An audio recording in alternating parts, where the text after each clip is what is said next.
flowers and the trees till you're up to your knees in love. There's a tree house in the meadow below the mountain peak, the perfect place for lovers when they play hide and seek. There's a covered bridge at Cripple Creek where the horses always stop. Between the tree house and the covered bridge, that's how Mom and Pop are making love in the country where skies are blue. All you'll be dreaming of are the birds and the bees and the flowers and the trees till you're up to your knees in love. There are roses on the trellis and the scent of new mown hay. The clinging vine is jealous on the fence across the way. There's a great big yellow moon above and a breeze to sing a song. Between the roses and the yellow moon, a fella can't go wrong if he makes love in the country where skies are blue. All you'll be dreaming of are the birds and the bees and the flowers and the trees till you're up to your knees in love.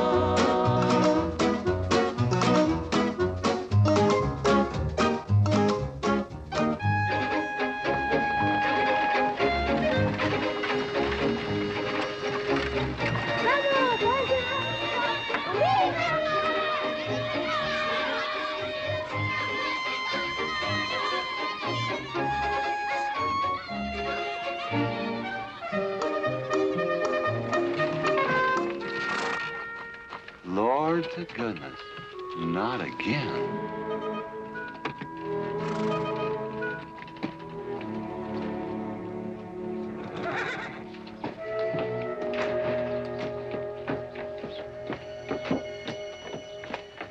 Howdy, Drago. Morning, Curly.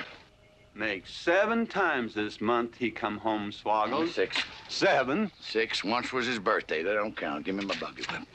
Didn't have anything for breakfast but 2 raw eggs and a mug of honey. No. Curly! Yes, boss.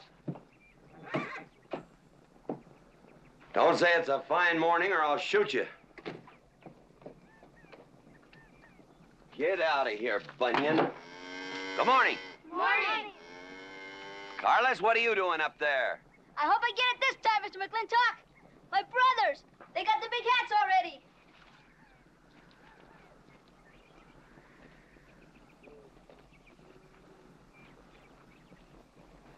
All right, let them have at it.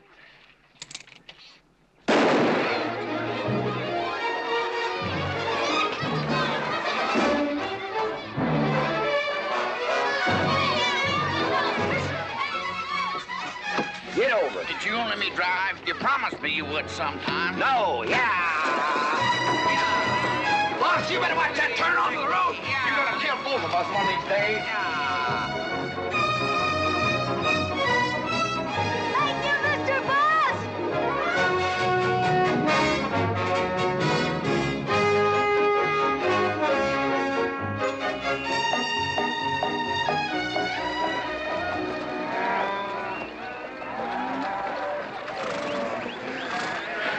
You got cattle in the back, boss.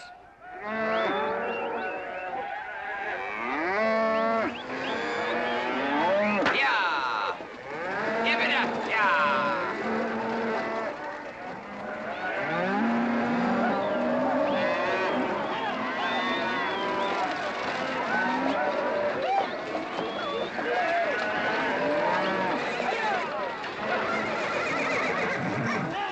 Keep 'em going. 15 cents a pound all the way to Kansas City. Yeah, yeah.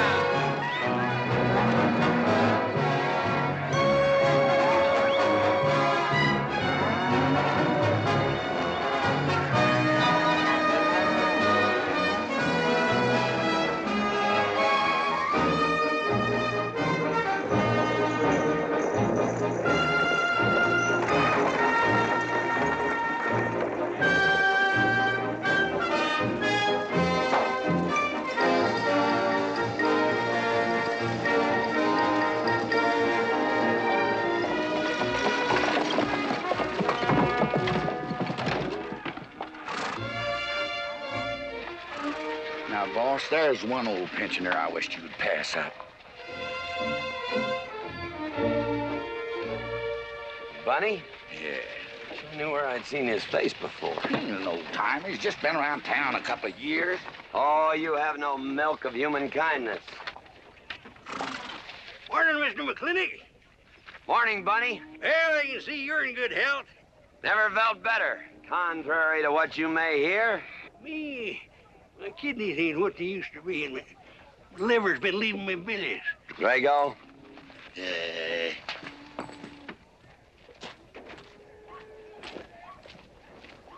Hello, Ben. Hey, McClintock. Drago, throw that in the buggy. Yes, sir. It's a scrubby bunch of Sooners, huh? They are at that. Well, it ought to make Douglas happy, lining his pockets with land fees. What are we gonna do? I don't know what you're gonna do, Ben. Me, I do nothing. 200 families. Quarter of beef a week per family. They last 2 years. That can be a sizable number. I got 20 head to 1 of any other brand on the Mesa Verde. I'm not hollering. Some of us haven't got all the money in the world. Some of us ain't old and tired and feel like being put upon. You interest me, young Ben. Go on. So the first time I find one of our hides wearing our brand hung on one of them settlers' fences, I aim to kill me a plowboy. You do what you want, McClintock. We'll do what we want. Fellas my age generally call me G.W. or McClintock. Youngsters call me Mr. McClintock. All right, Mr. McClintock. Not because I'm afraid of. You're the big he-stud of this country. And I reckon a fella my age should call you Mister. He's full grown now, G.W. He's a half owner of the spread. I made him a full partner the day the doc gave me the long face. Well, you want him to vote the first time this territory becomes a state, don't you? Of course I do. If these settlers get burned out, there'll be a lot of hollering that this country's too wild to be a state. And we'll go on being a territory some more, with a lot of political appointees running it according to what they learned in some college where they think that cows are something you milk, Indians are something in front of a cigar store. I'm looking to you to hold young Ben down. I'll do what I can. Come on over to the house once in a while. We'll rack up a few hands of stud. G.W., that'll be just fine.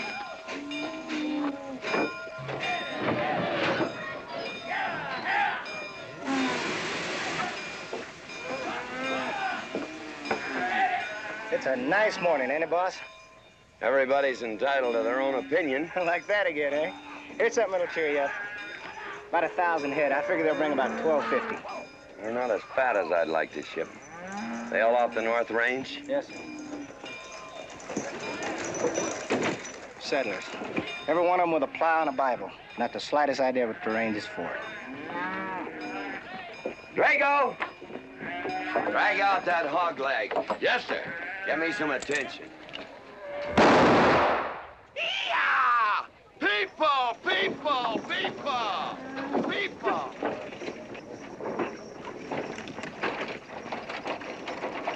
Come on, all of you, gather around. People, come on, gather around. I'm McClintock. You people plan to homestead and farm the Mesa Verde. Yes, sir. The government give us each 160 acres. The government never gave anybody anything. Some years back, a lot like you came in. You had a pretty good first year, good summer, easy winter. But the next year, the last rain was in February. And by June, even the jackrabbits had sense enough to get off the mesa. Folks, do you know who that is? That's McClintock. George Washington McClintock. I told him that, Douglas. He controls the water rights on 200 square miles of range. You know that lumber you got? It came from his land. Cut by his loggers and milled in his mills. Douglas, I come close to killing you a couple of times when we were younger. Saddens me I didn't. Can you imagine a man who owns all that? Oh, and mines, too. I forgot to mention them. All that. And he's begrudging poor people a measly 160 acres. That right, Mr. McClintock? You begrudge us a little free land? There's no such thing as free land. If you make these homesteads go, you'll have earned every acre of it. But you just can't make them go on the Mesa Verde. God made that country for buffalo. Serves pretty well for cattle. But it hates the plow. And even the government should know that you can't farm 6,000 feet above sea level. Any trouble, Mr. McClintock? No trouble, Jeff.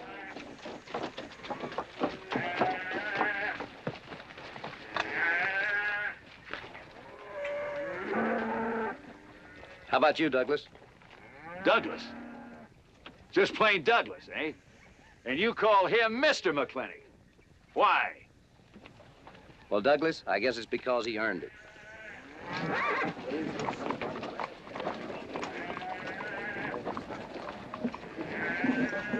Mr. McClintock? Yeah? I'm a good hand with cattle, Mr. McClintock. I'd like a job. Well, you look strong enough. You come in with those Sooners? Well, yes, sir, but we don't have a homestead. Can't use you.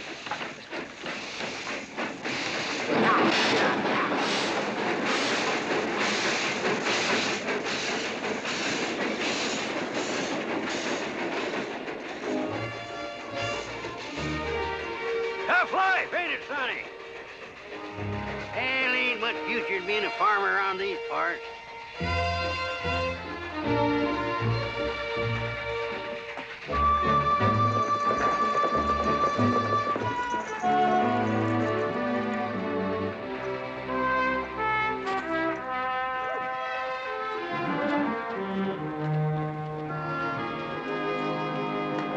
Ladies, this is the finest Chantilly lace available anywhere. Chantilly, Mr. Birnbaum. Well, believe me, it's the best. Oh, excuse me, please. Look around. Take your time. Drago, I got 1,000 Havana cigars and 12 of those hats for you over there. Them fair big hats ain't gonna last long the way some folks have been dipping into that red eye these days. Uh-oh. Good morning, G.W. Good morning. I stole some stick candy. Please, help yourself. Come on in. Davy, you can forget about saddling up the horse. Come in here. Problem? Yes. Well, if I were blacks, I'd move Queen's Bishop to King 4. Yeah, you might be right. You know, I was just starting to work this out when the letter came. Letter? It was... What happened? Don't you want it? Morning, Mr. McClintock. Morning, Davy. You being here saved me a trip. Oh, that hat and suit of clothes you picked out for my birthday? Well, instead of this cowboy hat, I'd like to have this one. If it's, all right with you, sir. Oh, that's all right with me, Davy. Of course, that looks like the kind of a hat a fella'd wear down Main Street to start a fight. Oh, I don't need a city hat for that. All I have to do is walk down the street and some wiseacre will call me an Indian, and just like that, the fight's on. Davy, the letter, it's for you. And you are an Indian. Yes, I know I'm an Indian.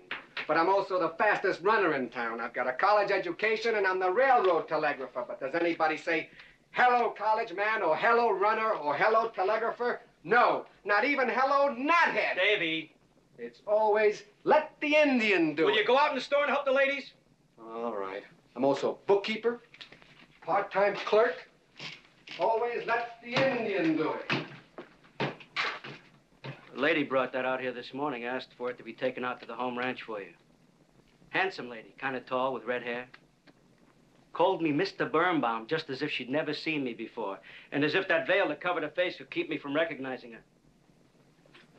I thought she was in New York or Europe or someplace. So did I. Jake, you better throw on a couple extra cases of the boss's favorite bourbon. That stuff sure gets used up fast out at our place. Which reminds me, you better start tapering off. Catherine's in town. Katie?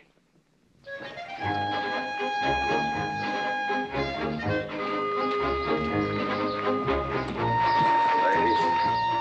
Good morning.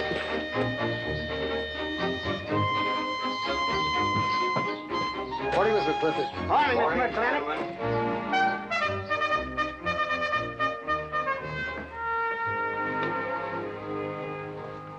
Good morning. Hello, morning, Mac. Darling. Fauntleroy, Morning, G.W. what are you doing in here? Why aren't you out at the desk? Helping out the bartender. Yeah, I see a busy day. Give me the key to room 17. What? 17, and don't advertise it. Here they come, Mr. McClintock.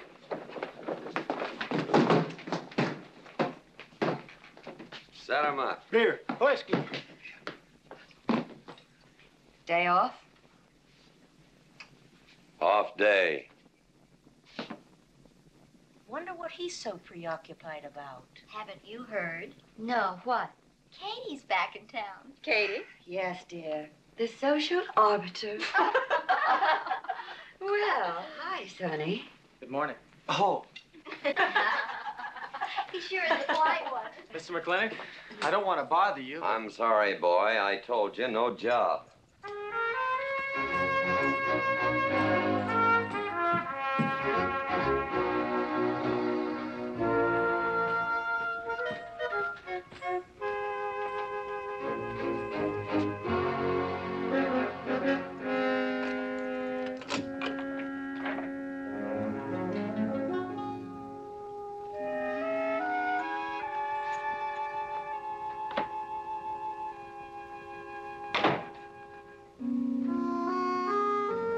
Catherine?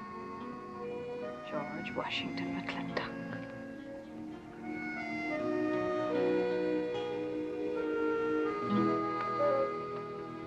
I thought you'd want this.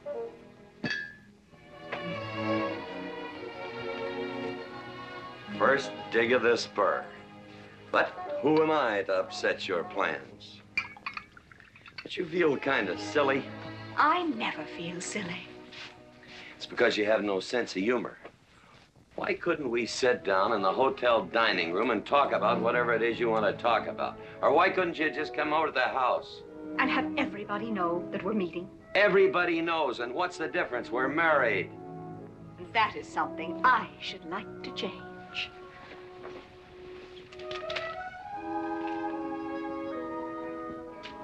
You know the answer, Katie. That isn't why you sent for me. Let's get to the rat killing. Oh, that's just the kind of remark that's always endeared you to me. Let us open the discussion. Very well. Our daughter is coming home in a few days. Rather, she's coming here. It was just a slip of the tongue that made me refer to this ugly hamlet as home. Our daughter. Is it so hard to say her name? It's Becky. Rebecca! I hate that name. Anyway, she's coming home. And I hope to persuade you to let her live with me. Part of the time in the capital, part of the time in New York, and, of course, Newport during the season. You're whistling in the wind, Katie. If she stays here, she'll become just as crude and as vulgar as all of this country. And if she goes your way, she'll be all show and no stay. Oh.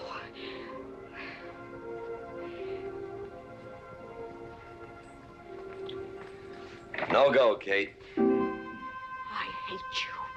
Oh, how I hate you. Half the people in the world are women. Why does it have to be you that stirs me?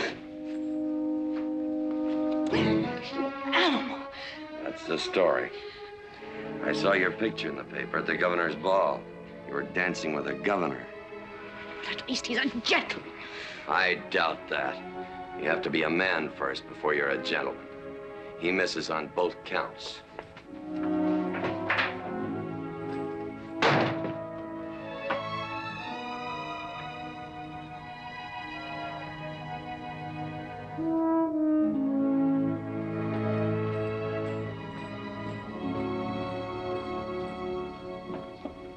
Hey, Sonny, you gonna ask him again? Nope. Hey, boy, you got a pocket of pride. You got a bag. You better listen to an expert, Sonny. I'm telling you, you got to grovel. Human nature gets him every time. Mister, leave me alone. Everybody does it one way or another.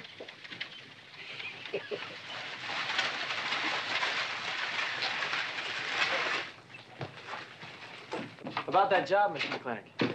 I already told you, son, I've got no need for farmers or use for them. Just 1 minute, Mr. McClintock. My father died last month. That's how come we lost our homestead. I've got a mother and a little sister to feed. I need that job badly. What's your name? Devlin Warren. Well, you got a job, son. See my home ranch foreman. He's over at the corral.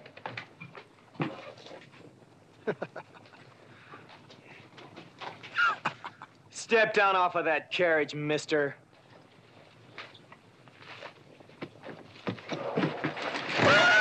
Hold that hog leg. I've been punched many a time in my life, but never for hiring anybody. I don't know what to say. Never begged before. Turned my stomach. I suppose I should have been grateful you gave me the job. Gave? Boy, you got it all wrong. I don't give jobs, I hire men. You intend to give this man a full day's work, don't you, boy? You mean you're still hiring me, Mr. McClintock? Well, yes, sir. I mean, I'll certainly deliver a fair day's work. For that, I'll pay you a fair day's wage. You won't give me anything, and I won't give you anything. We both hold up our heads. Where do you live? The settlers' encampment, down by the mine. That's your plug? Yes, sir. Well, hop on him, and we'll go get your gear.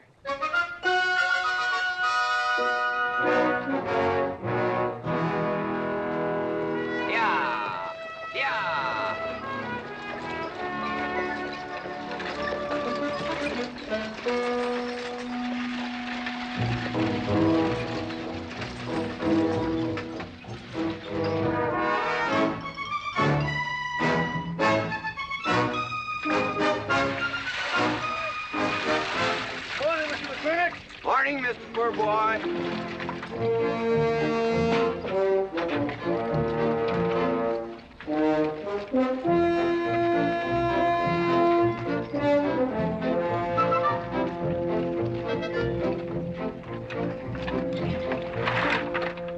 I'm sure that all you fine people are interested in knowing just what portion of this new land will be your new home.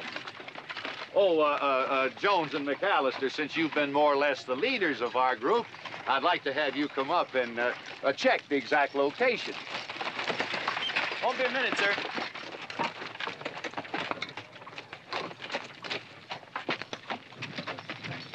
Go after that boy and give him $30. Tell him McClintock pays these riders a month in advance. From the looks of things, they could sure use it, too. Oh, Mom? It's Mr. Drago. Morning. Well, and what do we owe this visit from the cattle baron? I've got a touch of hangover, bureaucrat. Don't push me. Oh, background.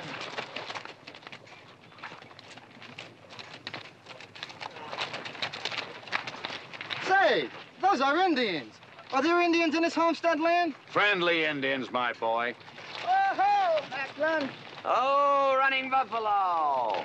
Oh, Macklin. Long time we don't get drunk together. And it's going to be a lot longer time, because it's against the law and you're with the sheriff. And if I got my hands full, they came into town to meet the train. The old Indian chiefs are coming home. I heard they'd been pardoned. They don't know when it's arriving, this week, next week, or next month. So in the meantime, I've got to do something with them. Could I cut out a couple of head of your steers to feed them? Otherwise, some of these settlers' milk cows are going to disappear. That's right, Macklin. Cut out whatever you need. Sheriff, are you going to camp these savages with all these settlers? You're asking for trouble. Mr. Douglas, I already have plenty of trouble. Please stay off my back. Running Buffalo, bring your people over to the clay slide. Hello. Hello, Mr. Macklin. Tiny Mouse, it's nice to see you. You wouldn't believe it now, but 20 years ago, she was a mighty handsome maid. 20 years ago, you thought so too, Mr. Douglas.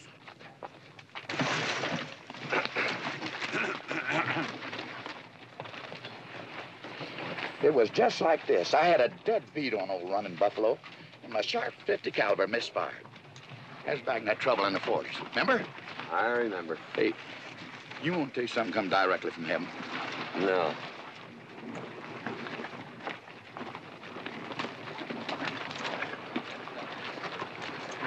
Where'd you get this? That boy's mama baked him. You thinking the same thing I am? She's a widow woman, boss, and she's got a long, hard road home. Hire her.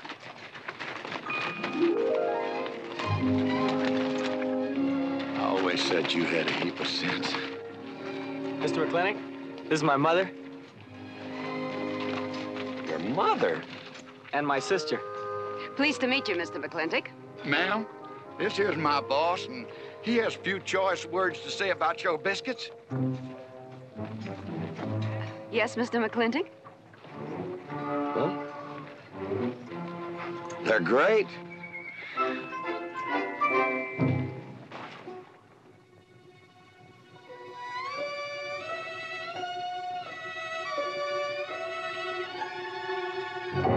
Well, you old Cantonese reprobate, how about it? Fire me? I'd kill myself. I'm not talking about firing you, I'm retiring you. You've been rustling food for us for 30 years. We're gonna put you out to pasture. All you'll have to do is give advice. Be one of the family. I'd kill myself. I may save you the trouble. But, Ching, you kill yourself, I'll cut off your pigtail, and you ain't never gonna get to heaven. I'll be one of our family. I give you my solemn word. Pretty clumsy family. Drink too much, get in fights, yell all the time. Cut off his pigtail. All right, I'll be one of our family. Giúp lý đó. Phải là giúp lý đó. Giúp lý đó, hai. Cảm ơn.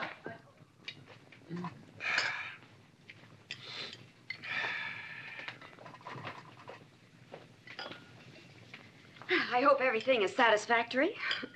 This is such a big house, it'll take me a while to get used to things. Now, please don't hesitate to tell me if anything is wrong. No bird's nest soup. Otherwise, just fine. Everything went nicely, Who's finally. having it, Fine. ma'am? Best apple pie I ever had. Curly's right, ma'am. Hated to leave that last bite. Shall we celebrate with a drink? Carlos, come in and help me with the dish. Alice, you want to help too? Yes, Jacob. All right, pitch in. Now, I'll wash and you kids can dry. Is that good here?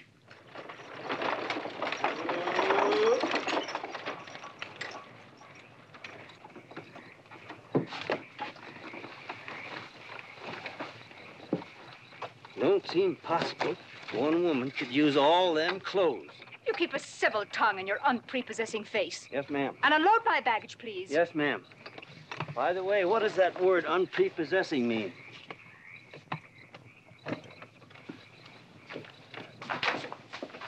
Miss McClintock. Oh, hello, Carlos. Run and help the driver with my luggage. I couldn't trust anyone else in this house to do anything correctly. Luggage? Give him a hand, Curly. Yes, boss. Mr. McClintock? Are you moving back in? Yes, but nothing has changed except my place of residence. And I'd be willing to put up with savages rather than be denied the company of my daughter. And I'm proving that by moving in here. Mr. McClintock, since it's my first day, would you excuse me if I, Go ahead. Oh, Catherine, this is Dev Warren. He joined the outfit today. Please, ma'am. Thank you. Well, how refreshing. A polite young man here. Where did he come from? He's a farmer. A farmer? Well, I'll be doggone. Kate, welcome home. What on earth are you doing in that idiotic-looking outfit? And don't you dare call me Kate. That's my butling suit. I'm butling for the boss. And I'm sorry, Catherine. That Kate kind of slipped out from the times I remembered you as being nice people. Are you going to stand there with that stupid look on your face while the hired help insults your wife? He's just ignorant. He doesn't know any better than to tell the truth. And I can't help this stupid look. I started acquiring it as you gained in social prominence. Mrs. McClintock, where do you want I should... What? Put him in the master bedroom. Yes. But move Mr. McClintock's things into another room. Oh, the one back of the stairs would be best so that he can't wake up the entire household when he comes home every night. Just before daybreak. Yes, ma'am. Oh, excuse me. Here's your cigars, Mr. McClintock. I am Mrs. McClintock. Kate, Catherine, this is the cook. This is the lady who does the cooking for us. Mrs. Warren, Mrs. McClintock. How do you do? Very pleased to meet you, Mrs. McClintock. Very pleased. Likewise. You see, I just came to work here today, and I guess I jumped to the conclusion that this was a bachelor's household. It is, and then again it isn't. I will explain so everything will be quite clear, Mrs. Wallace. Mrs. Warren. Mrs. Warren. It has been a bachelor's household for quite some time. And it will be again, just as soon as I am out of here, which will be as quickly as I can make arrangements to take my daughter back east with me. You see, she's coming home from school in a few days, and then we'll be off together, and you can return to conducting yourself as you consider proper in a bachelor's household. Katie! Shut up!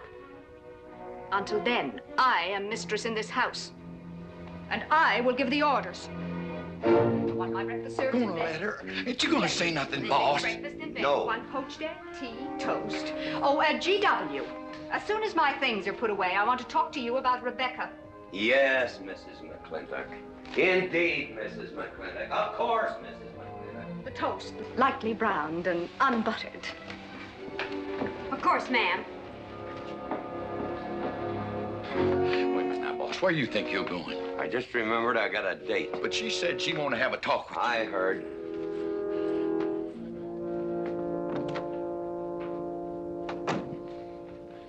Good evening, Lem. Good evening, Mr. Mack. Yep. Say, Mr. Mack, what does unprepossessing mean? I was called that once, Lem. Looked it up in the dictionary. It's best you don't know what it means. Uh-huh. Thank you. You're up.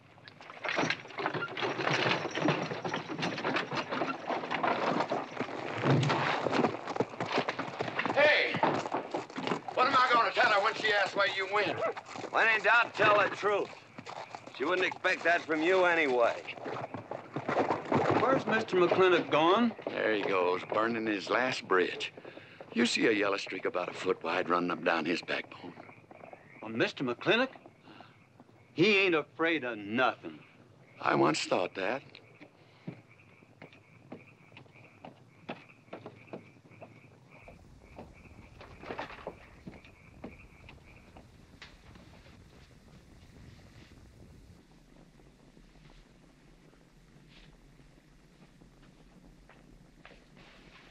Drago? Yes, ma'am. Was that, He took off, lit out. I told him I wanted to talk to him. Yes, ma'am, I was standing right over here when you said it, and I was standing right out there on those front steps when he walked up to a horse, grabbed a hunk of mane, stepped up on him, and sunk spur. Where did he go? Last time I saw him, he's going east. But you know him, he's liable to go north, south, or west. Get me a carriage. Yes, ma'am, but But what? maybe you shouldn't follow him into maybe where he's going into. What does that mean? I don't know, but I wish I hadn't said it. Just get the carriage. Yes, ma'am. What happened? Get the Bruce. Baruch? Hitch it up. She wants to go to town. But Mr. McClintock never said anything to me about it. Look, young fella, I'm the ramrod around this place, and you better start giving me a yes, sir. You're gonna get the roof of this house pulled down on your head. Yes, sir.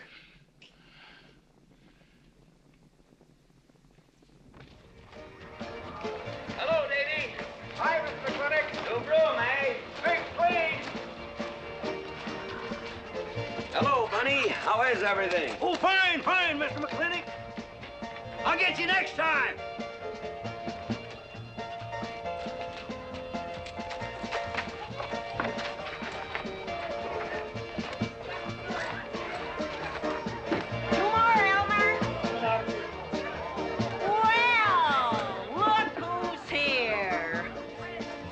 What'll it be, Mac? Same as usual? Ladies. Evening, G.W. Jake? Wrong move. What? Chest problem. Queen's in danger.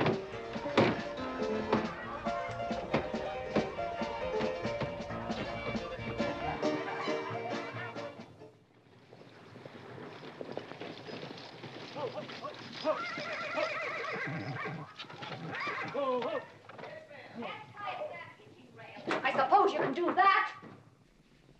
Camille, you're on your own. Miss McClintock?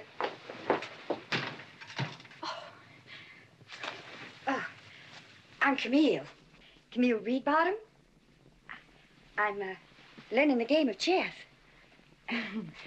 Thought it would give me something to pass the time. See, I have nothing to do all day long, and I just remembered something.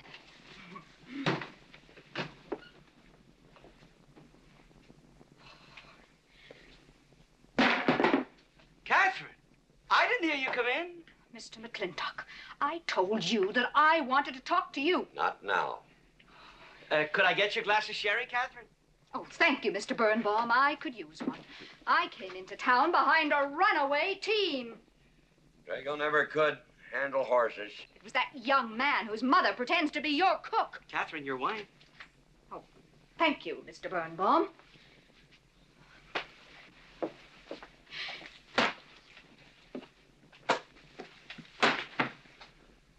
Now, Mr. McClintock, we have an awful lot to talk over. First thing I learned about Indian fighting was to wait for daylight. What has our conversation got to do with Indian fighting? Indian fighting is good experience for our kind of conversations. Oh. It'll wait, Catherine. Evening, Sheriff. Mr. McClintock, we had quite a ride out here. Oh, I finally got that team settled down. It's your move. No, it's your move. I just canceled. Oh. Now, look here. You're not going to sit here all night long and play chess when the matter of our daughter remains unsettled. I am going to remain here and play chess, and the matter of our daughter is settled. She stays. Oh, such stubbornness. Catherine, your hair. Oh, it is a mess after that awful ride. No. It's just that I haven't seen you for a long time. And it seems to me the last time I saw you, your hair was a little darker, no?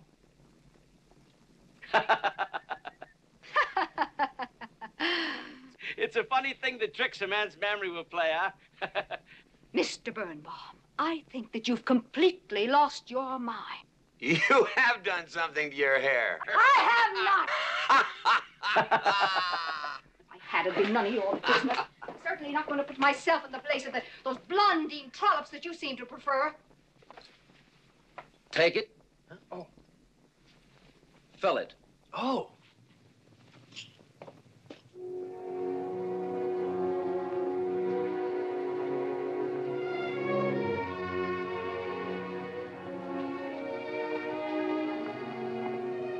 Good morning. You fellas still at it all night? A McClintock never quits. But a Birnbaum has to. Besides, the game is over. You got me. Oh, no, Mr. Birnbaum. You still got a good game. Oh, you play chess? Yeah. Please, take up.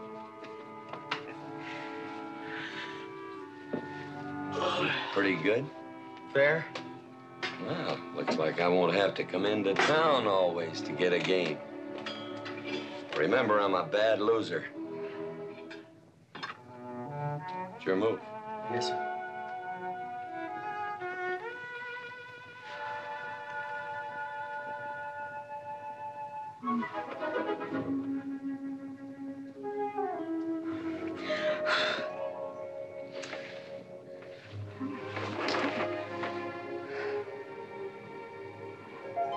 Good morning. Good morning. Oh, it's not morning already. Mm-hmm. Cup of coffee? Oh, yes, thanks, Jake. You're welcome, Catherine. Got any cream? Canned cow's milk. That'll do. Good old condensed milk. That reminds me. I was cleaning out my desk the other day. I found something I wanted to return to you.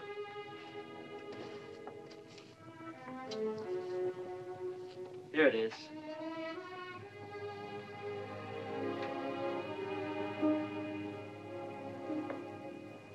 It's a medal, remember?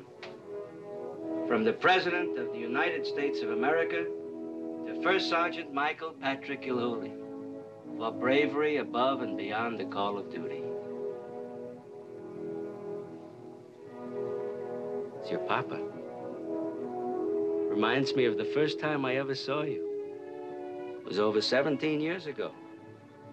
You walked into my store, not much bigger than the bundle you were carrying. And in the bundle was the most beautiful baby I ever saw. And was she hungry? walked all the way from Superstition Creek just to trade me that medal for a case of canned milk. G.W. was off somewhere as usual, fighting Indians. Sheriff! Sheriff Ford! Well, have you seen the sheriff? Kind of early for him. To try his house? Why didn't I think of that? Looks like Birnbaum's is open. Maybe somebody in here knows. So there you are, Sheriff. I told you you were headed for trouble. Trouble? I want to know by whose authority you let those Indians stay in town. Those savages are wards of the government, and I am the representative of I that told Sheriff Lord that he could put him up down by the clay side. Because the town's named after him, he thinks he owns it. Well, you check the books in the recorder's office, and you'll find I do own a fair piece of it. Agard, if you knew anything about Indians, you'd know that they're doing their level best to put up with our so-called benevolent patronage, in spite of the nincompoops that have been put in charge of it. Those Indians need my permission to leave the reservation. Those chiefs have been giving orders all their lives. It's pretty hard for them to understand that they have to hold up their hand like a schoolboy in a classroom. The law is very clear. I told you you'd get no satisfaction from these people. But we'll get the girl back. Girl? The girl the Indians kidnapped. But don't worry. I armed the settlers and set them to rounding up those red devils. What is this about a girl? Millie Jones, one of the settlers' daughters. The Indians kidnapped her. That's ridiculous. And you turned loose a lot of farmers with shotguns? I certainly did. You're insane. Let's go, Sheriff. Mr. Douglas, Oh, Miss McClintock. much as I hate to agree with G.W. about anything, you haven't changed a bit. You're still an hysterical fool.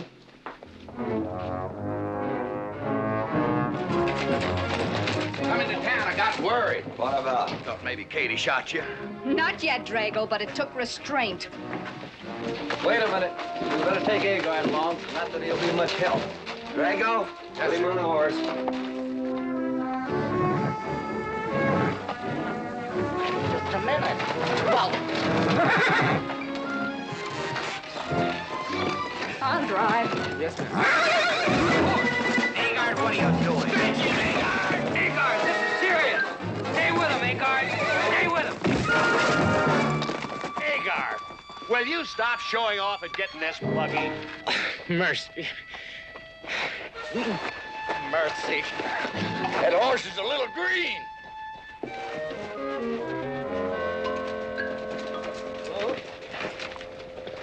Let's go. yeah.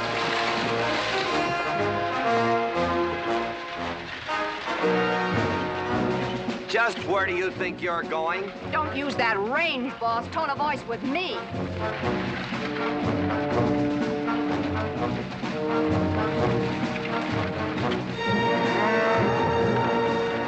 Carter! We're headed for Mr. Poor Boy's mine. Mount up some riders. Right, boss. You heard the man. I don't like it, Mr. McClintock. I don't like it one bit. What don't you like? They're planning to hang an Indian.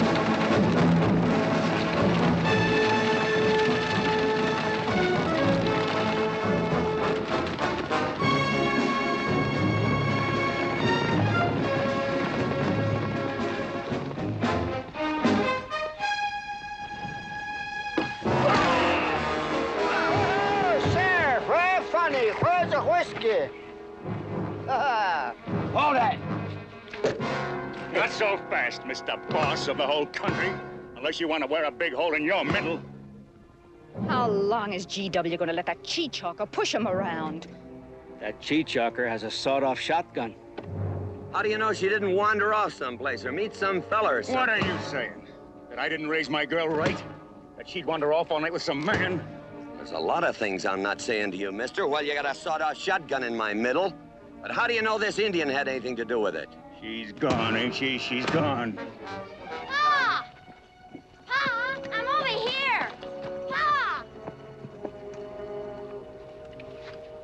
Been looking for me, Pa? Where you been, gal? Young Ben took me for a sunrise ride. And the horse wandered away. You come down over there. Papa! She's telling the truth, Mr. McClintock. We wasn't doing nothing. Well, that's not important right now. The important thing is that you don't draw that hog leg, or this will be worse than Dodge City on Saturday night. You get on, back to the wagon. I'll tend to you later. Now for this young whippersnapper. Now, no harm has been done. And young Ben here is one of the nicest boys in the territory, so just put down that shotgun and I'll let's teach forget him to fool with Mike. Now, we'll all calm down. Boss, he's just a little excited. I know. I'm going to use good judgment. I haven't lost my temper in 40 years. But, Pilgrim, you caused a lot of trouble this morning. Might have got somebody killed. And somebody ought to belt you in the mouth. But I won't. I won't. The hell I won't.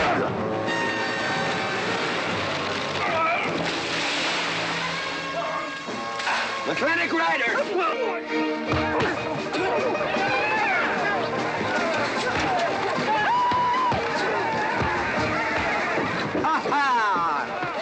Oh, Markland! Hey, Buster! Remember me?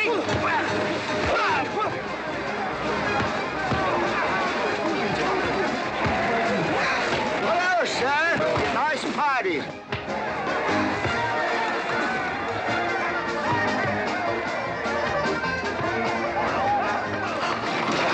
Do you think you ought to? I ought to what?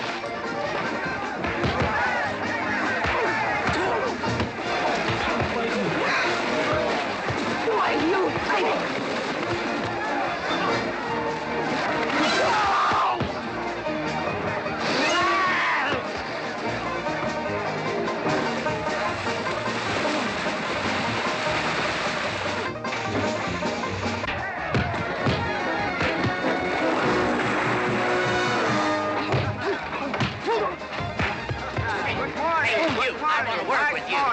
Just a minute. What are you doing? My glasses. Hey, now stop this or you'll be sorry.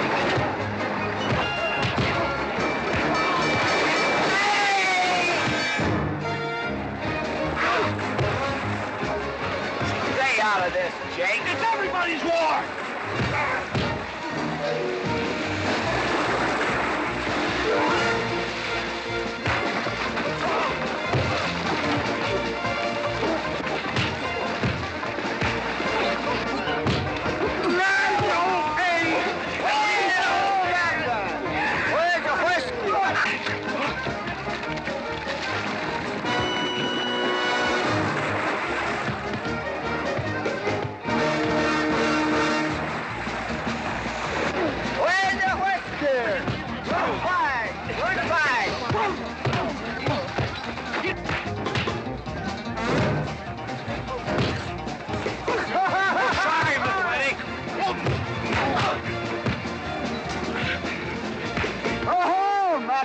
Thanks.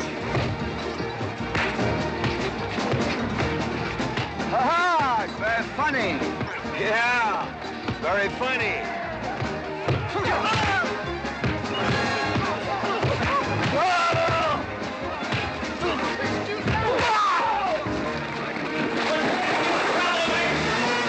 Guys, Mr. Douglas, I'm sorry.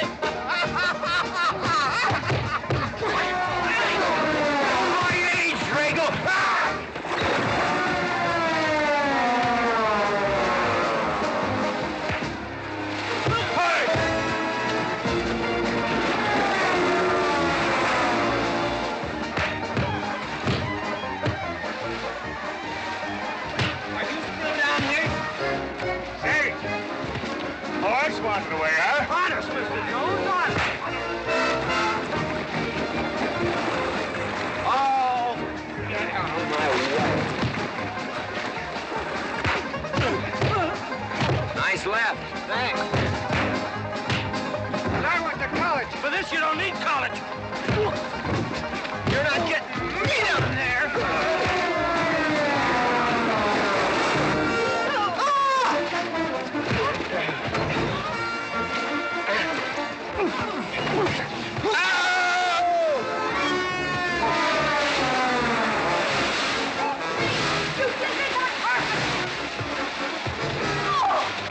McClintock, you big...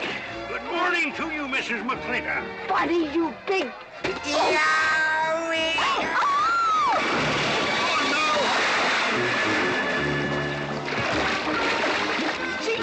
McClintock, you've been making clumsy. Well, it's pretty hard to control yourself.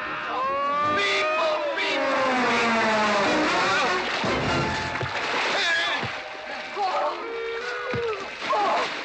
Oh, Macklin! Oh, Macklin! What's party? No whiskey. We go home.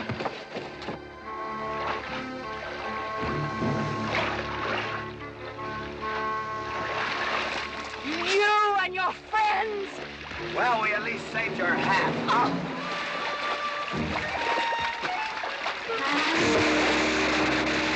Where is everybody?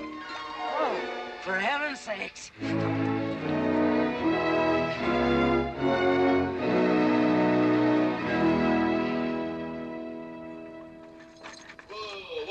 Drago, will you never learn how to handle a team? Yes, ma'am, I'll sure try. I'll tell you that now. Try me family. You want to lose your pigtail? I lose face. Lousy lot of tips. You want to lose more than that? Kate, Yes? we could be a big help to one another. Like what, may I ask? Well, we could wash the mud off of each other. We used to have quite good times doing that sort of thing. There are a lot of things we used to do. Good night, Mr. McClintock.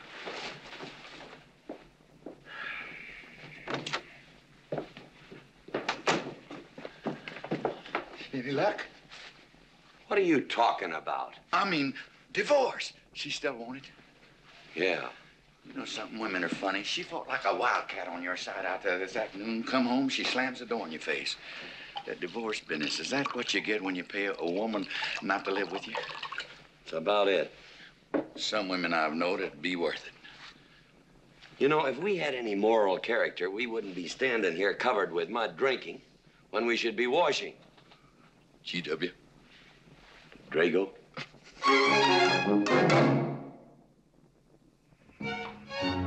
Miss Warren, these biscuits. Mmm. Oh, thank you, Drago.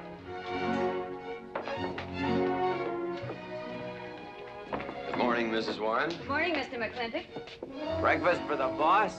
If that's the way you want it, Mr. McClintock.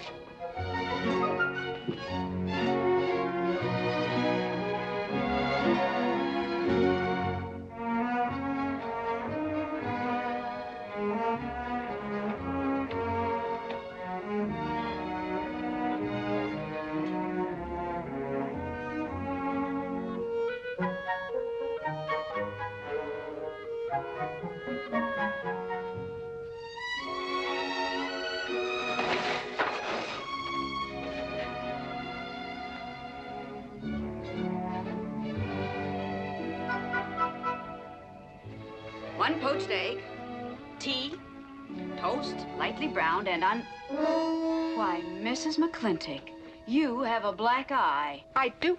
Ooh.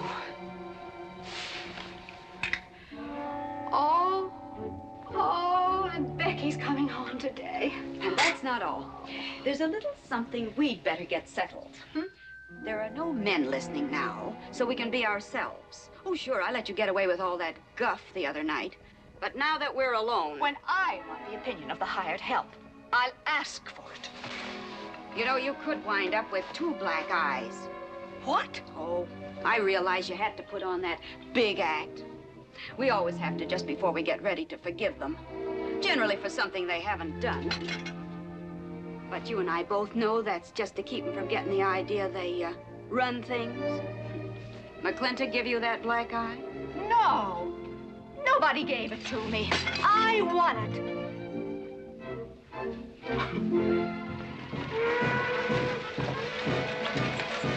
Morning, Davy.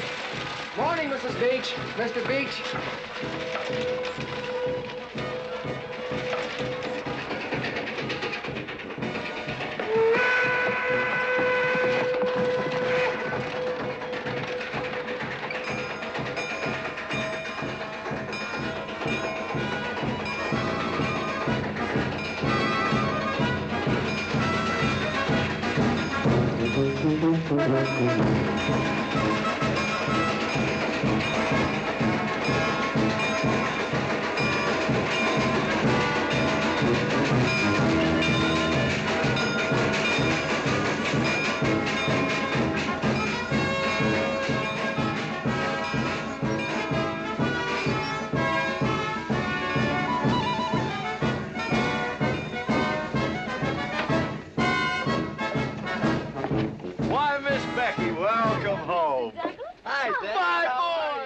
Good to see you again.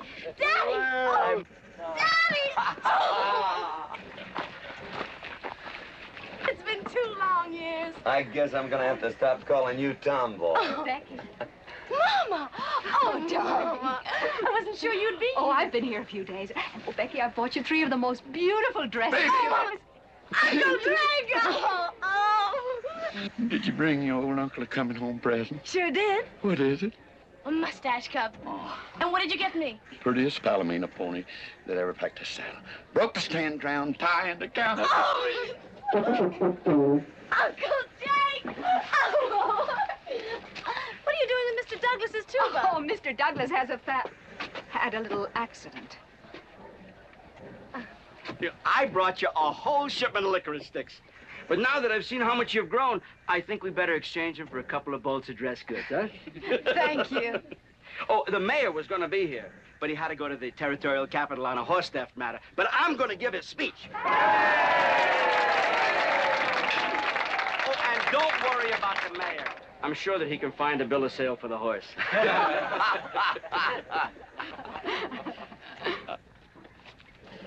Ladies and gentlemen, we are here to welcome the fairest... What am I doing? We are here to welcome back the prettiest girl that was ever born in McClintock, or in any part of the territory.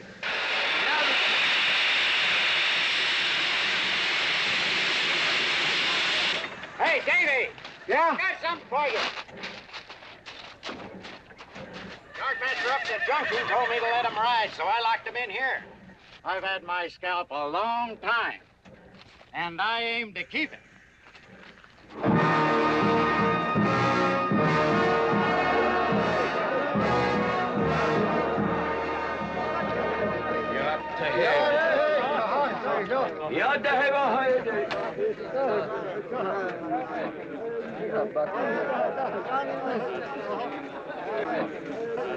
And now she's come back to us. Gone are the pigtails, but the freckles are still on the prettiest face that was ever born in McClintock.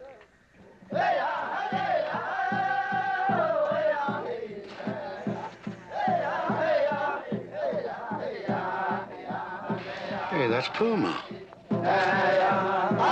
And it's true. The government did turn them loose. Good old Puma. I'll never forget when he brought G.W. home. Your father had a hole in his chest and 104 fever. Of course, they weren't very mannerly about it. He came past the house at a high lope and threw him on the doorstep. And you do remember them good old days, don't you, Katie? Catherine.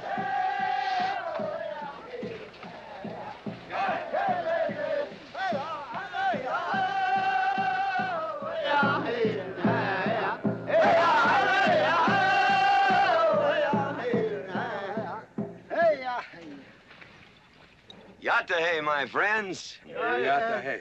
Puma, honored enemy. Does big McClintock forget, also blood brother? No, I'll never forget that. All wound. Does it hurt still?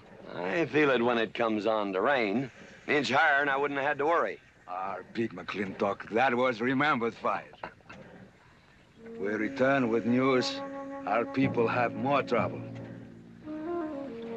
You see, I learned good English now, big McClintock. Learned in white man's jail. But we would have you talk our cause at government hearing. I understand that Governor Humphreys is going to preside at that meeting.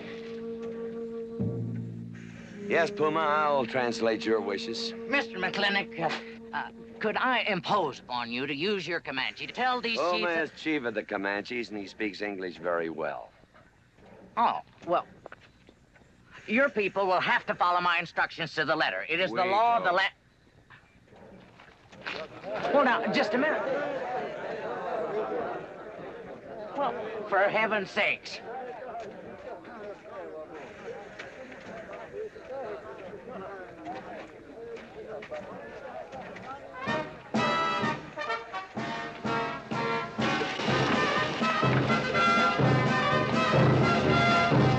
You wait here, honey. I'll get the bucket. You go to the clinic, buddy? Surely. Will I see you there, Beth? Of course, Davy, and you can have the first name. Sis? Don't want any sister of mine talking to strangers. Davy's not a stranger. He clerks in burn barns. He's an Indian.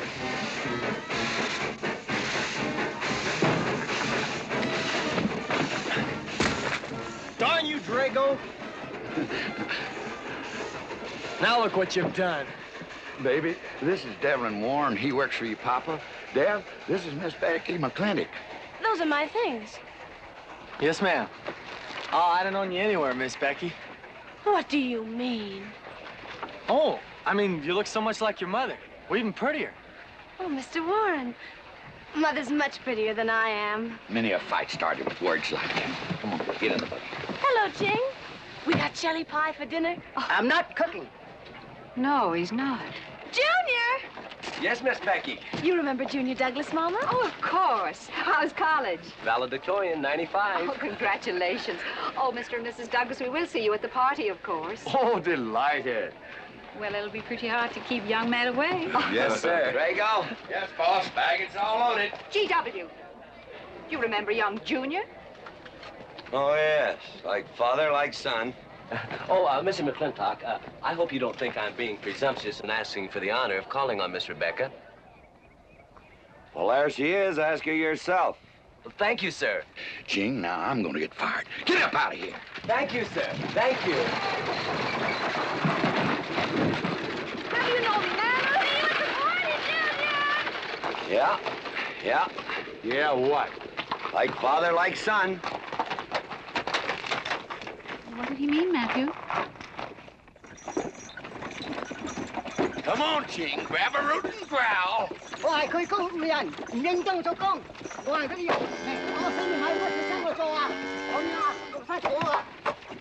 you're doing a good job, Miss McClintock. Thank you, Miss Flora.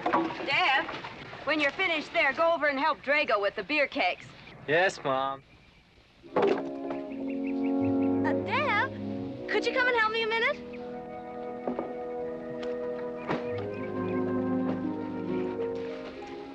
I certainly was surprised to hear you went to college. Why?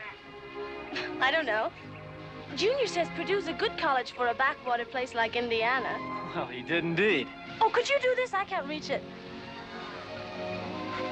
Why didn't you finish college? Lack of funds. My father got sick, and he had to come out west. So he took out a homestead. You know, your mom's sure cute.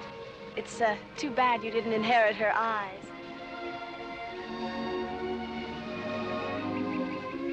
Well, you'd been lucky if you'd inherited a few things from your father.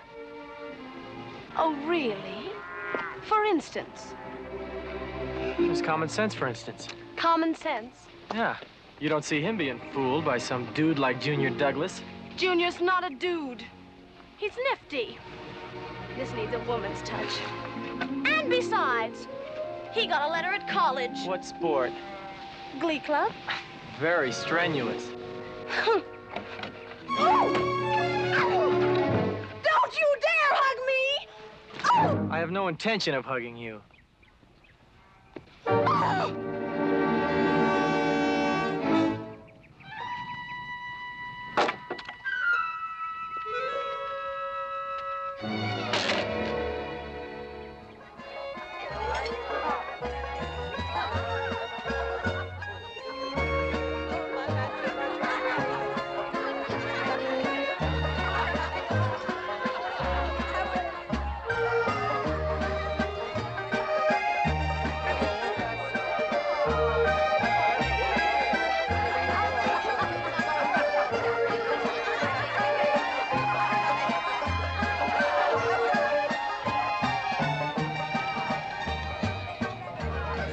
Ladies all look lovely, Catherine. You know, this is a real fine party. Oh, thank you, Ben. Of course, we had to invite everybody. Just everybody. Sorry, G.W., but this one's mine. Well, thank you, Mrs. Warren. I guess I'll have to be a good host in my own home. Well, the next one's yours, Mr. McClintock. Thank you.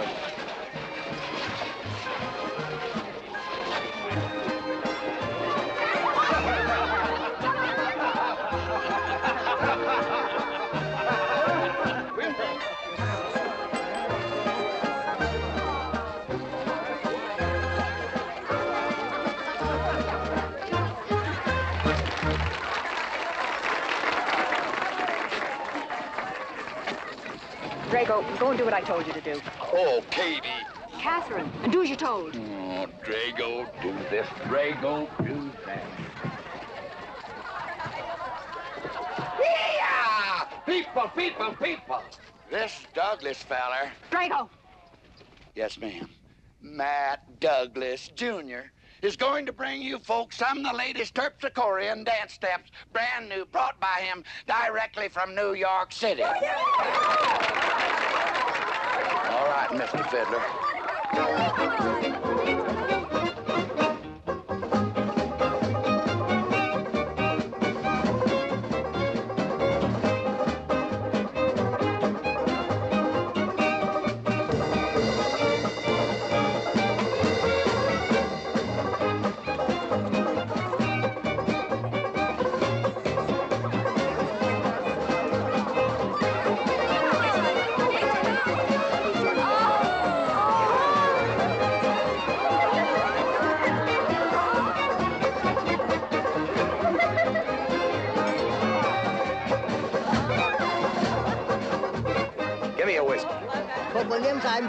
What? Just turn a 10-gallon party, boss. We'll run out of whiskey. Well, I can take care of that, Chief.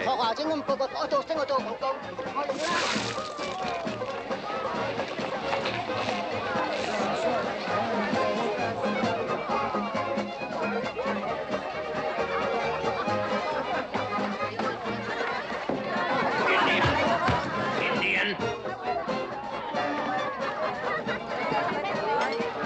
And you still got any ideas about asking my sister to dance? Get up and we can do this all over again. Yes! That's enough. You fought it. It's all over. Quit butting in, Birnbaum. He's a hired man, not your son. Look, you fought him fair and square. I don't think it was so fair and square. Well, you want to take up where he left off? If I did, you wouldn't find it so easy. Look, now we've had enough of this. Well, when are you gonna quit walking away? Just as soon as we're out of sight of the party. The lesson I learned back home, don't fight in front of women. Well, we're out of sight now.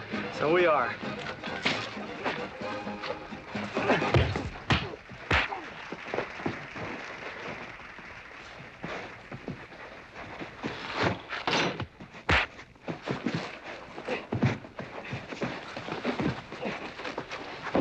Such vulgarity.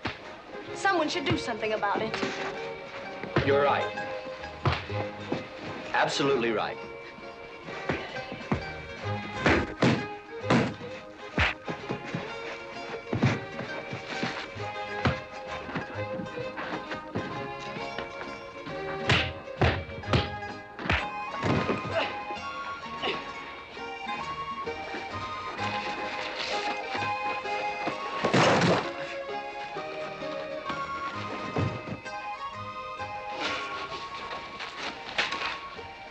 Young man? I'm all right, Mr. McClintock. Pretty fancy fighting for a country boy. 2 years at Purdue, Mr. McClintock, on the boxing team. I never thought any farmer could whip me. But you sure did. Better get him cleaned up. Get him some water, Jake. Yeah.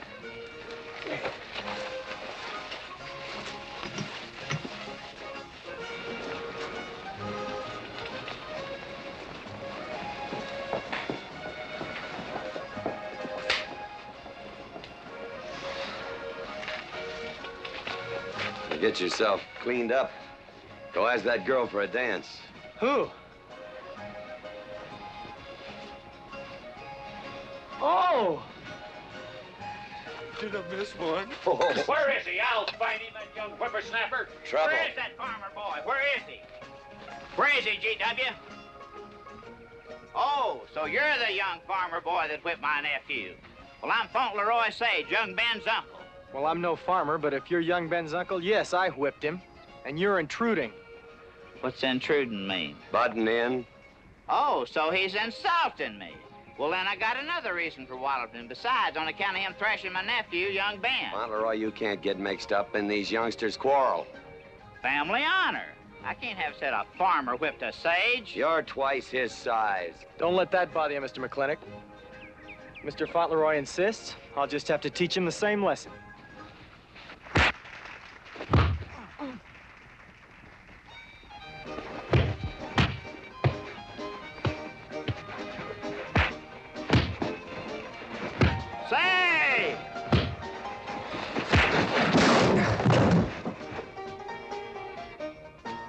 Sorry, young feller. Hate to have to do that, young fella. No hard feelings. Not yet. Not yet what? I mean, that isn't all. Now, wait a minute. Fauntleroy, we're gonna make this a fair fight. Of course we are. Of course we are, G.W. There'll be none of this. I wouldn't do that, G.W. You wouldn't do... No, I wouldn't do that. And Dev, I don't want you kicking Fauntleroy in the knee. He didn't do no such thing. And none of this nose twisting. He's all yours.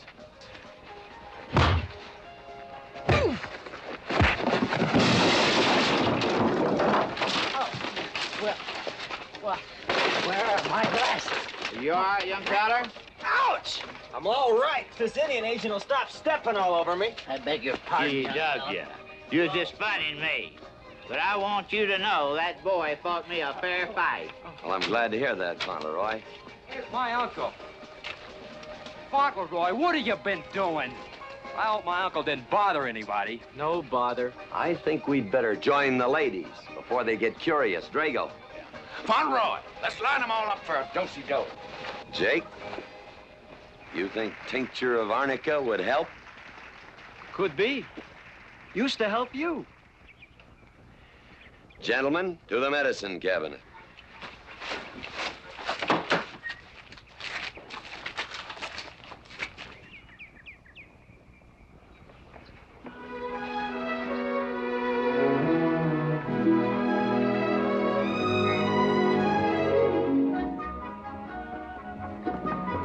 Good morning, Drago. Morning, Davy. You seen Daddy? Took over early this morning with a scattergun over his arm. Went hunting.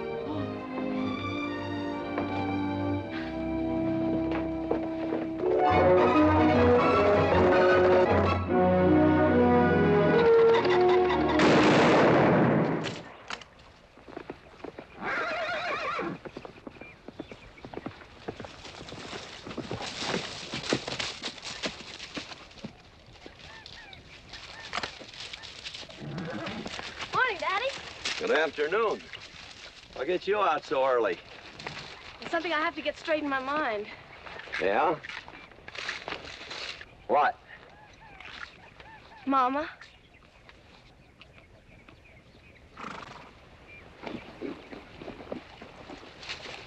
Why'd you and Mama stop living together, Daddy? Why'd you separate? Aren't you going to answer me? No, It's sort of my business, I think. I don't. Is it another woman? Usually is. At your age, you always know what's usual. Is it Mrs. Warren? Becky, I don't want to start laying the law down your first day back home. But I'll have no more such talk. First time I ever saw Mrs. Warren was last week. She has a job here at which she's very good. And I hope you'll have the good manners to not pry into other people's business. Your mother's and mine. Pretty good shot, Daddy. Oh, I can understand your trouble. Mama's often so, well, so petulant. Petulant? You learned a lot of words back east, Becky. Wish to God they'd have taught you some meanings.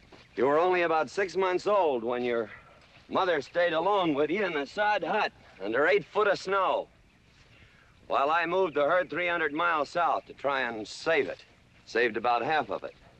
You were a little more than a year old at the time of the great Comanche raids. We stood off 500 Plains Indians for 9 days. Petulant, Becky? I think you better go on home. See that Ching gets those birds.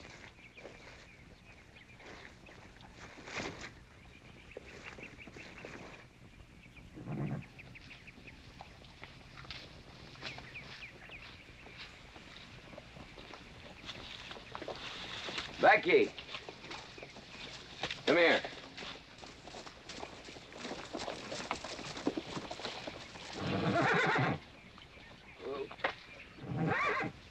There's something I ought to tell you. Guess now's as good a time as any. You're gonna have every young buck west of the Missouri around here trying to marry you. Mostly because you're a handsome filly. but partly because I own everything in this country from here to there. They'll think you're going to inherit it. Well, you're not. You're going to leave most of it to, well, to the nation, really, for a park where no lumberman will cut down all the trees for houses with leaky roofs. Nobody will kill all the beaver for hats for dudes, nor murder the buffalo for robes.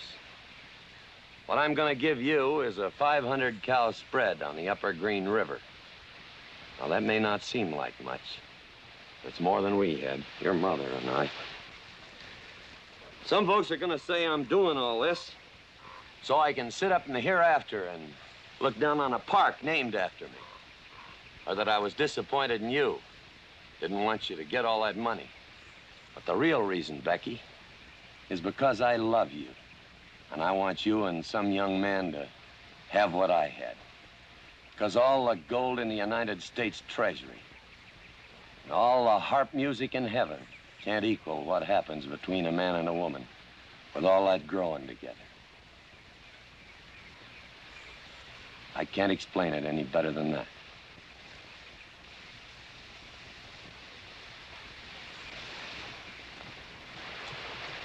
All right, Daddy. Becky. When you're as old as I am, you'll thank me for this. Daddy, I'm full grown. I wasn't worrying about me. I was thinking about you and Mama.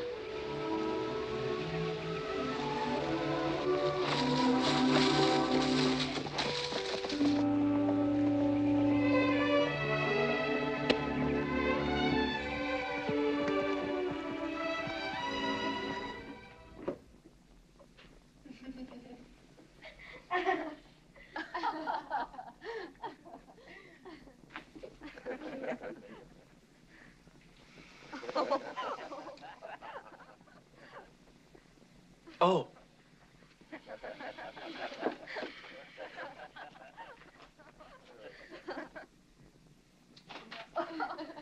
Well, sir, all three of them fell right out of the carriage.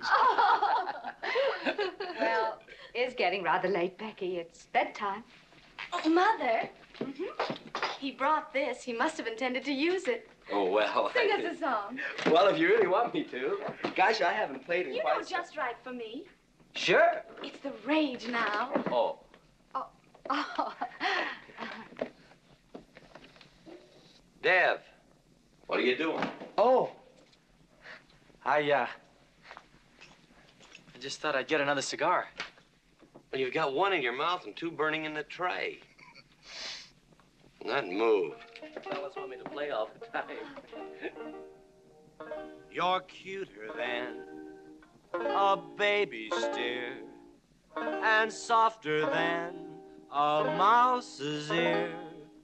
I want the whole wide world to hear. You're just right for me. You're sweeter than... Oh, no, not that rhythm, Junior. Do it the way they do at the plaza. I know the words. Sure, Becky. Will you sing with me? Of course. All right. I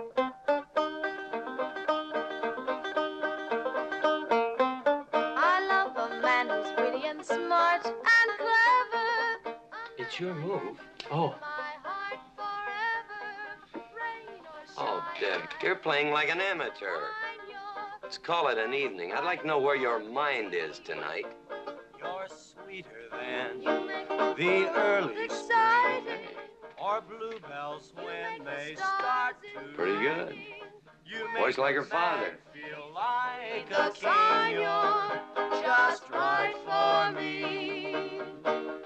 Sweeter than honey, finer than wine. I'm sure they found you on that honeysuckle vine. I would melt in your embrace. You disappear without a trace. To die like this is no disgrace. This is the time. This is the place for you. Just right for me.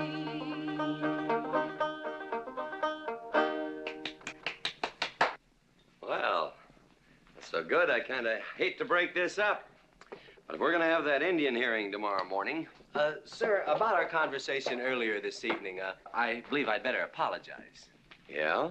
Yes, sir, I've been thinking it over, and when I called you reactionary, well, that's merely my generation's term for your generation. Nothing personal.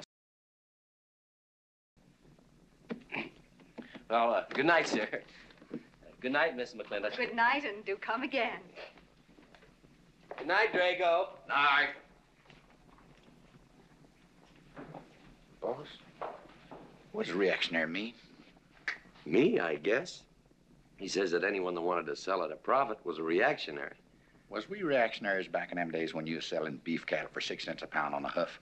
Well, no use arguing with him. College boy.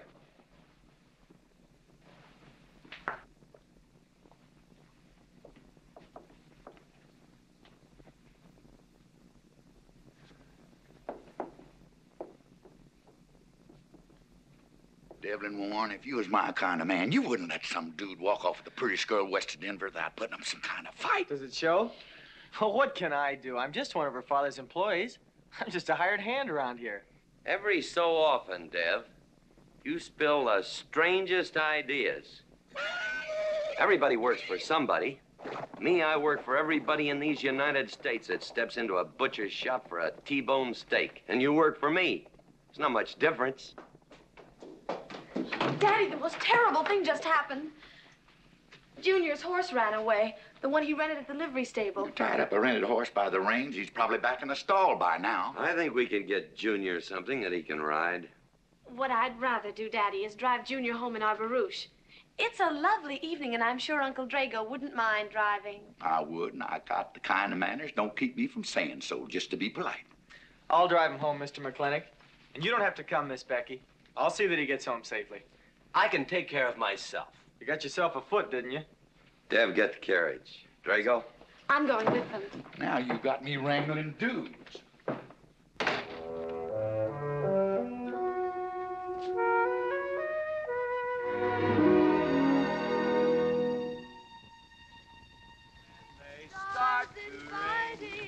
You make a man feel like a king.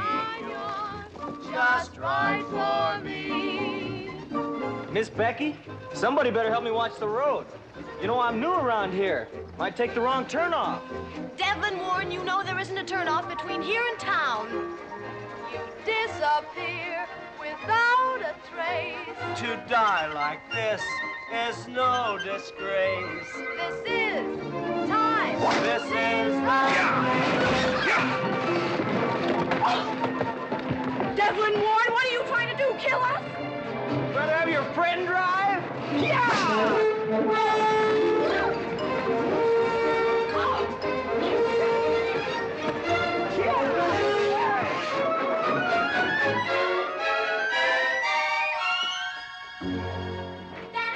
Daddy, I have never been so humiliated in my entire life.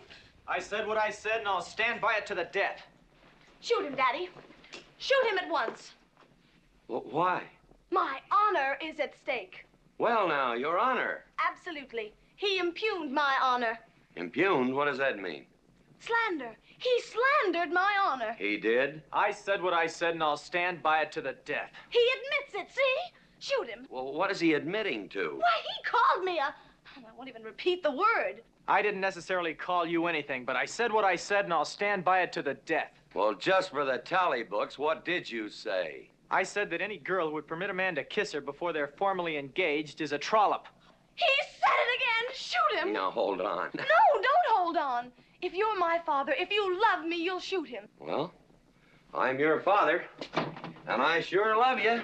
So? Oh, you shot him. You really shot him. Hey! He dies. If he dies, he'll be the first man ever killed with a blank cartridge. We use this to start the races on the 4th. Hey! I'm on fire! Oh, you poor dear. Poor dear? You'd have had me shot in cold blood. But it didn't happen. Yelling I insulted you and all. What you need is a good spanking. Dev! Daddy! Leave me out of this. I think I'll give you what you deserve. You wouldn't dare! Oh, wouldn't I? You'll think next time before you have someone shot. And this kicking and yelling isn't gonna help you. Don't you? Oh, Daddy! Wait a minute, Daddy!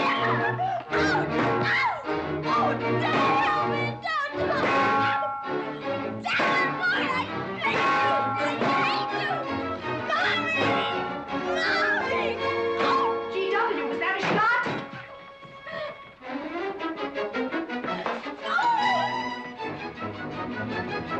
Oh, Dickie, what happened? He spanked me!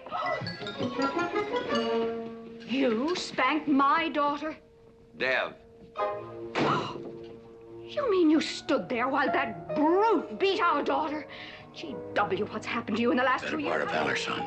Oh, isn't it enough that you've always treated me like a squaw without subjecting dear, sweet Becky to this crude, vulgar way of Catherine, life? you women are always raising hell about one thing when it's something else you're really sore about. Oh. Don't you think it's about time you told me what put the burr under your saddle about me?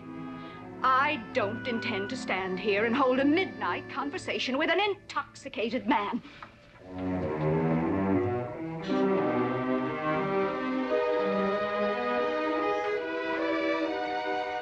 And I am not intoxicated. Yet.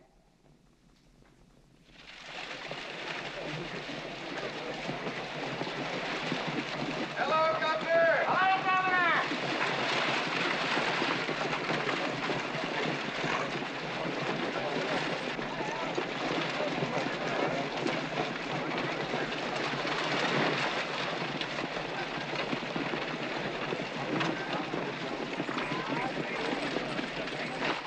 Chief Puma? Yes, Sergeant.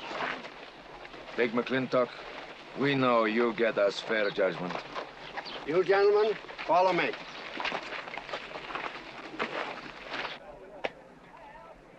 Well, Jake? G.W.?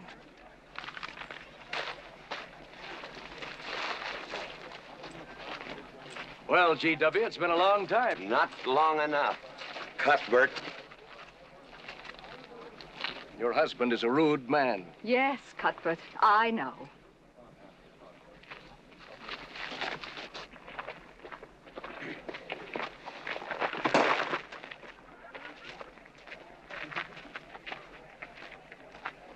Where you want the Indians, Mr. McClintock? Mr. McClintock is not running this hearing. Sergeant, seat those Indians. Yes, sir. Gentlemen, be seated. You know, the whole tribe here want to come into town. Proceed, Lieutenant. This hearing is now in session. Governor Cuthbert Humphreys presiding. Good luck, Daddy. Afraid it's a packed court. Government Edict number 826 has ordered that the Comanche Nation be transferred from their present reservation to Fort Sill. It is the government's claim, as filed by Indian Agent Agard,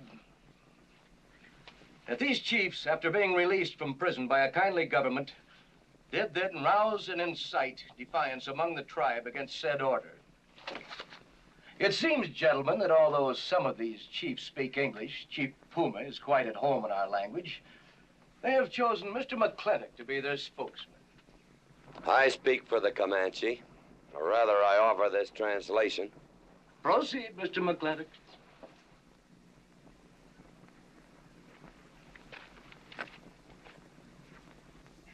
The Comanche say, we are an old people and a proud people. When the white man first came among us, we were as many as the grass is of the prairie. Now we are few, but we are still proud. For if a man lose his pride in manhood, he is nothing. You tell us now that if we will let you send us away to this place called Fort Sill, you will feed us and care for us. Let us tell you this. It is a Comanche law that no chief ever eats unless first he sees that the pots are full of meat in the lodges of the widows and orphans.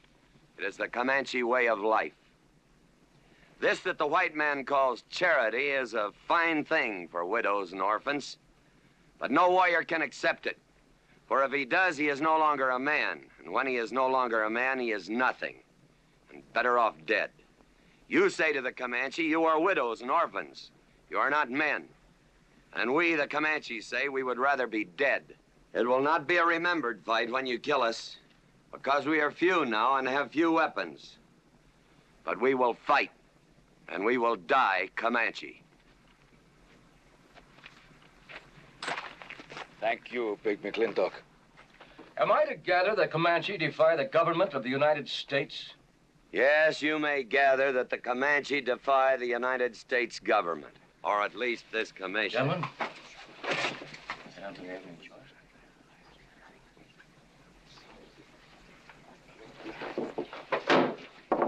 It is the order of this court that these chiefs be incarcerated until such time as the detachment of United States cavalry be made available to escort them and the Comanche nation to Fort Sill. This court is adjourned. Oh, McClintock! You are important chief amongst these white people. Sway them. Have them give us few guns to make the fight worthwhile. Let us have one last remembered fight for end of Comanche. I almost wish I could arrange that, Puma. Ahalane cha. Ahalane cha. Sergeant? Yes. Good, God. Carry on. Gentlemen.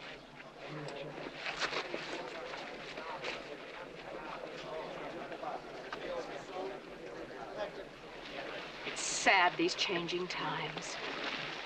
It isn't the times that are changing, Mama.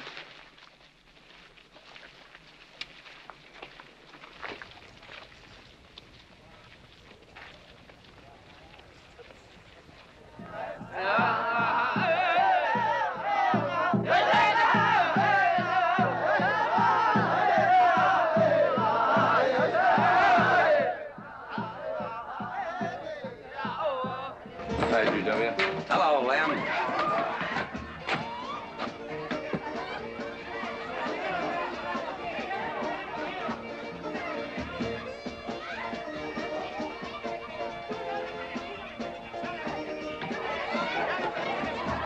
Bunny? Oh, howdy, McClintock. I figured you'd be belly down drunk by now. I've been doing some drinking, Bunny. Is that boxcar still on the siding? Well, sure, but... But what? Well, I don't like it. You don't, eh? You figure if them Indians get out there and lead the cavalry on a wild goose chase, that great white father's going to get nosy. Get nosy, and he'll investigate. And when they find out how that side-saddle governor's been messing things up, they'll give those Indians a fair trial. That's live ammunition in that boxcar. You know what'll happen if them Indians get some guns in their hands? Somebody's going to get hurt. Is Puma's word good enough for you? Well, I don't... McClintock, you got yourself a partner. Leave me out of this. Hey, McClintock. Good night, Bunny. Good night, Governor. Governor. There is the Katie with her light red hair, sweet as the roses on a summer air. I'll find her somewhere while the moon is high and tell her that I love her, and I'll love her till I die. Katie! Katie Gilhooly! Home! Katie! Katie! Catherine Gilhooly McClintock! Where's the woman of the house? Mr. McClintock. Oh, there you are. Mrs. Warren. Oh, good evening. I waited up for you, Mr. McClintock. Oh, how nice. I want to talk to you about something. Delighted, delighted. 309 times straight. I beg your pardon? 309 times straight without a miss. Gotta be a record. I suppose so. Now, Mr. McClintock, what I wanted to say... 2-pound Stetson, 6-inch brim, 53 feet in the air. It's gotta be a record. I'm sure it is, but the reason I waited up... Damn it, woman, can't you hold that glass still? Of course, sir. Now, down the hatch to my world's record. Down the hatch. Yes, sir.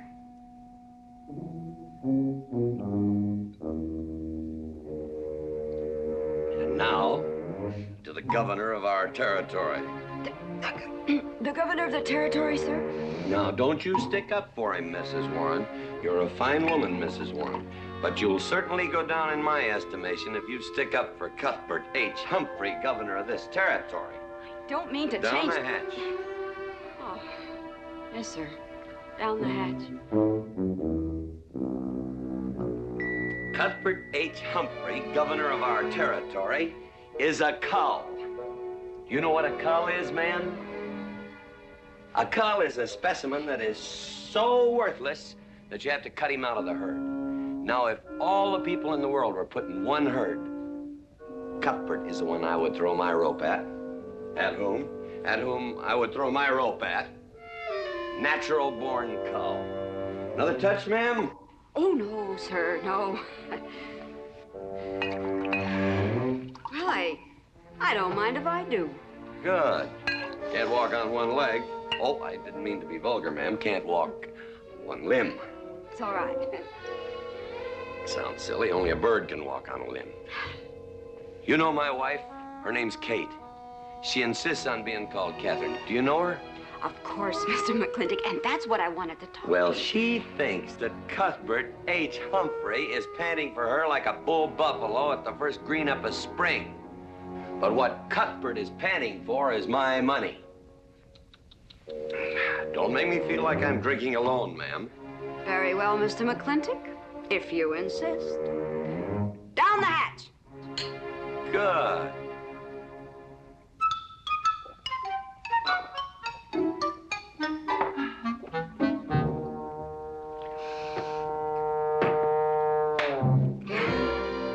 Mr. McClintock, I have something very important to say to you.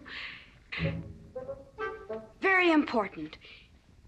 Guess it'll have to wait till the morning. Toodle. Oh, it's all right. It's all right. Betty, bye-bye.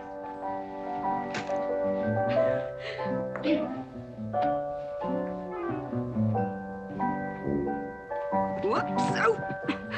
Mrs. Warren. Let me assist you. Very kind.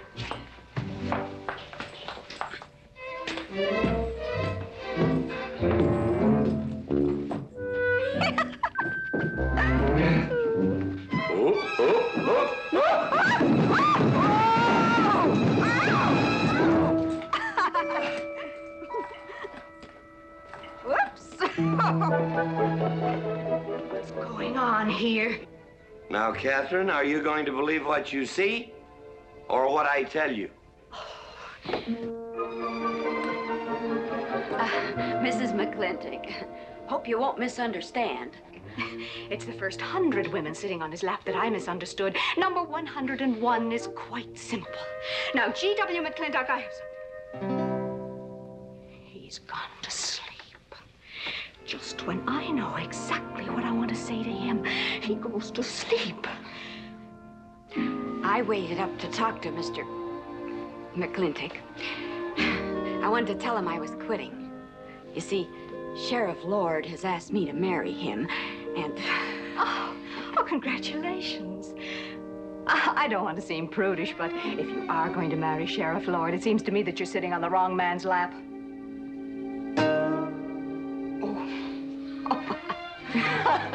Come on, I'll help you upstairs and we'll have a long talk about men in general. Ladies, one moment.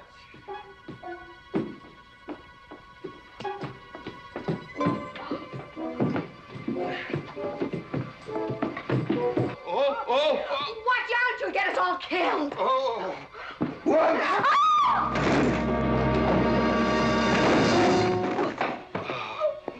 Wait a minute, ladies, till I catch my breath, and I'll get you up those stairs as sure as my name is George Washington McClintock.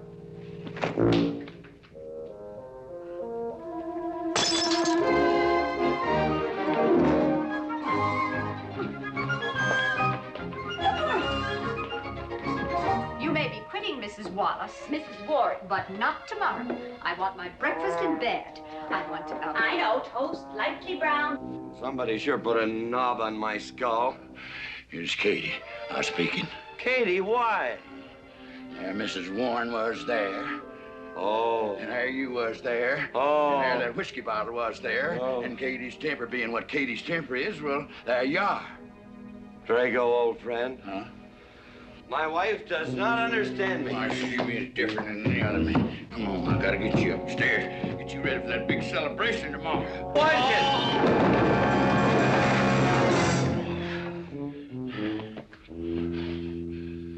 Drago, I am sleeping in the den.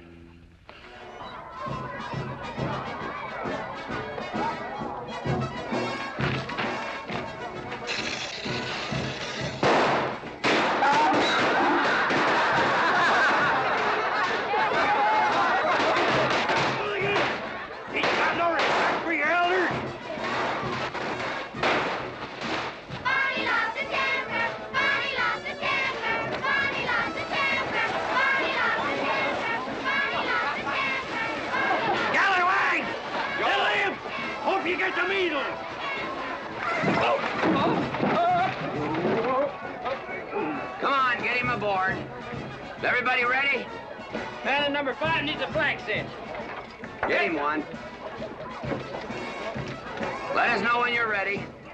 Ladies and gentlemen, it is my honor to present to you the governor of our territory, Cuthbert H. Humphreys. Thank you, Mayor. My friends and citizens of this great territory, this is the 9th consecutive year. It has been my privilege and my pleasure to inaugurate the McClintock 4th of July celebration. Now, the first event will be the wild horse race. But before I fire this shot to start the event, I would like to say a few modest words regarding my stewardship of this great territory.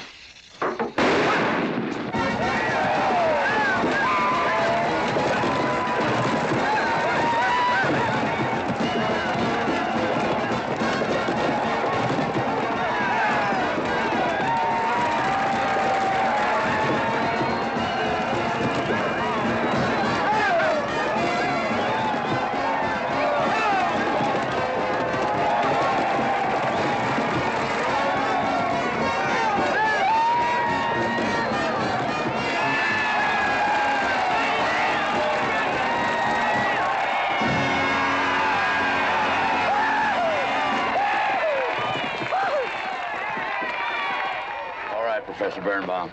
Gentlemen. Sheriff, here's your horse. Come on, get them all lined up. Come here, King. Now, boys, you all know the rules. It's twice around the inside, once around the outside. First cowboy that hits that finish line without busting that egg is the winner. And I caution you boys about some of them eggs, because some of them eggs are last year's holdovers. All right, mount up.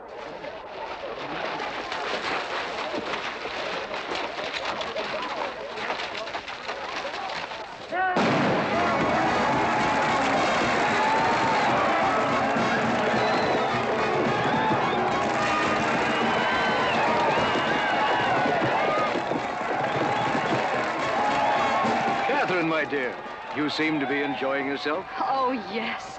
This is wonderful. It's the only thing I really do enjoy about this barbaric country, the 4th of July celebration. Well, Catherine, I've been here for 3 days. I haven't heard from you. Is anything wrong? Wrong? Well, I just hope that it hasn't been necessary for you to say anything to G.W. What are you talking about? Well, Catherine, you see, I'm in a rather delicate position, being governor of the territory and all. I just hope you haven't found it necessary to say anything about... About what? About you and me.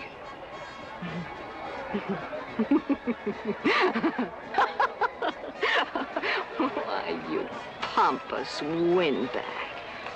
Do you think that you're the only man who's ever tried to play patty fingers with me? Who's ever tried to lure me into the moonlight? Well, no, but I... Well, I'm a big girl and I can take care of myself. My husband knows it. I can assure you, Governor, that your reputation is untarnished. Now get out of my way.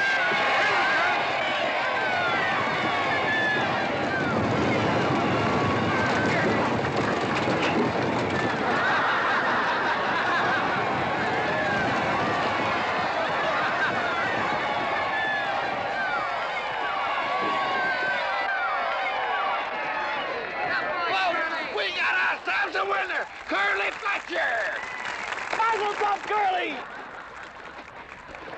Give me the egg. Disqualified. Here you go, Curly. G.W., you'll never believe what happened over there. What? You smell of beer. Well, naturally, I'm drinking beer. Ladies and gentlemen, the next event will be a contest between the two bronco-busting champions of our territory. Remember the year I rode in that event? Wore your garters to hold up my sleeves? We had a bet, and I won it. George Washington McClintock, you are a very crude man. Well, I guess so, but that was a rough horse, like to jarred my insides loose. But it was worth it. 3 beers.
So, nothing busted but my pride. Well, that ought to even things up, farmer. For what? Well, that sore nose you gave me the other day. Well, that ain't what's sore on him.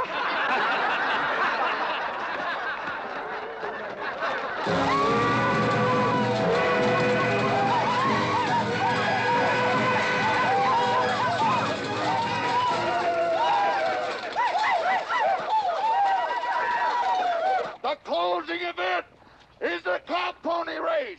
The finish line is at the barbecue. So start meandering. Come on. Now, what is that, false courage? Why, you know a Douglas doesn't ever use a thing like that. I want you to get on that horse, get out in front, and stay out in front. I'll be out in front, Dad. All the way. Good boy. Now remember, stay out in front. That Agamemnon's a good horse.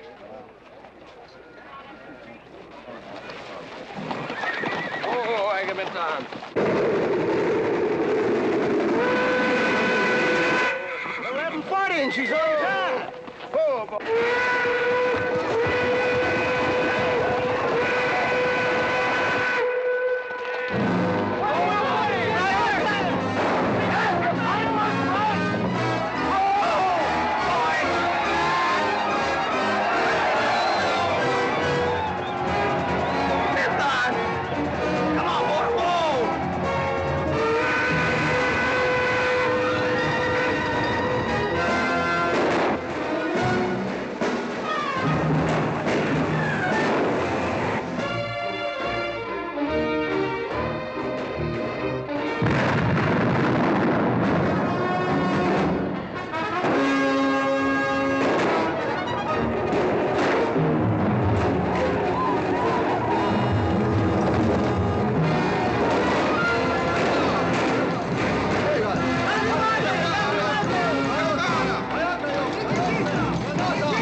gun. God doggone it, they're my real bullets.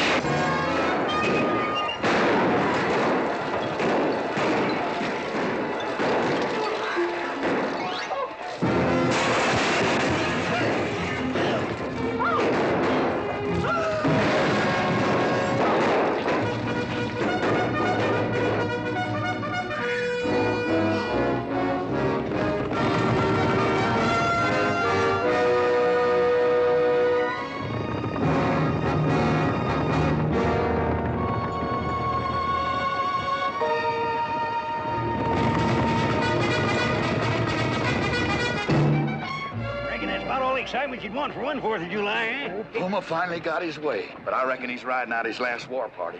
He won't get very far. But one thing still has me puzzled. Where did they get the guns? I was wondering the same thing. My kidney's been bothering me. Funny? G.W.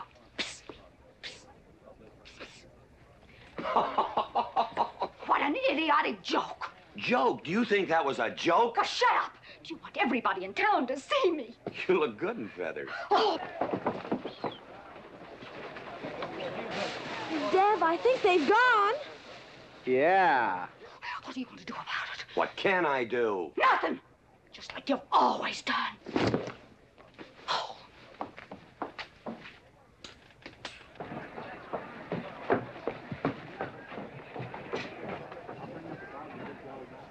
How long, G.W.? How long what? Cat. She's been riding herd on you for 2 years now. I'm a peaceable man. But my father used to say, you raise your voice, it doesn't do any good. It's time to raise your hand. Well, I've been planning to do something about it. I'll have another talk with her. Talk to her? Talk to her? Talking won't do any good. Becky, have you seen your... What's been happening around here? You've got hay all over you. Been some mighty sneaky goings-on here during that raid, Mr. McClintock. Who was it said only a trollop could kiss a man before they were formally engaged? Oh, but we are engaged, sir. You are? That is, with your permission. Well, you've got it. Oh, Mrs. Warren? I think it's wonderful. I guess this is the only engagement that ever started off of a spanking. Mm-hmm. I reckon Birnbaum is right. All right. Lord bless us, this is going to be a great day. Doggone it, folks. Let's don't let a little old Indian raid break up a good barbecue and a rodeo. Yeah, meat sound. Let's go. You contestants get ready for the cow pony race.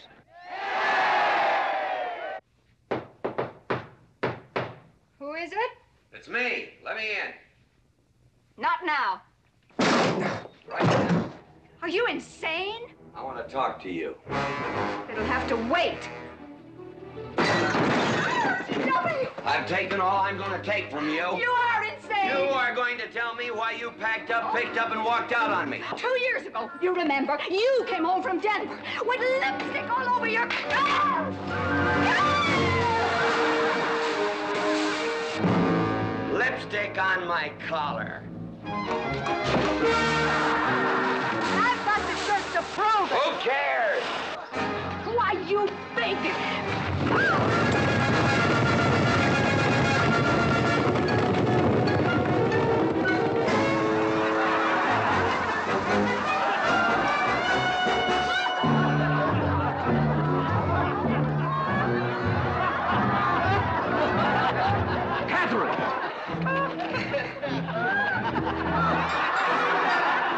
G.W., you are a ruffian. Cuthbert, you are right.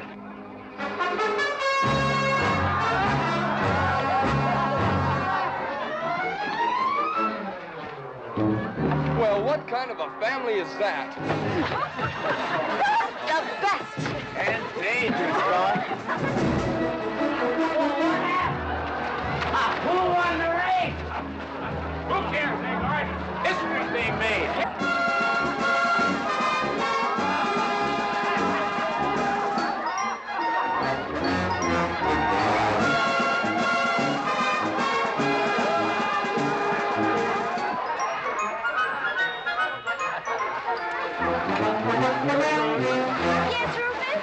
glad to inform you I've changed my mind about matrimony.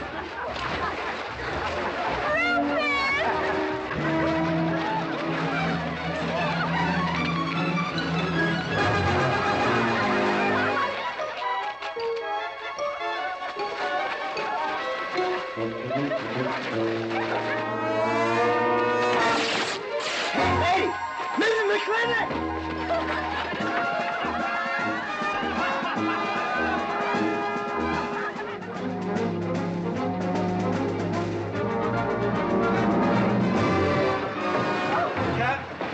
Catherine!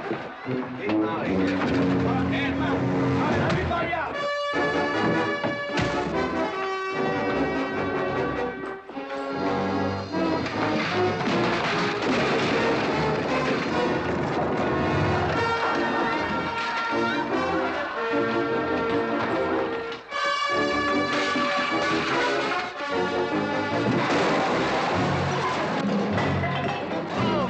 Looks like G.W. is buying out the whole score. I'm afraid you're right.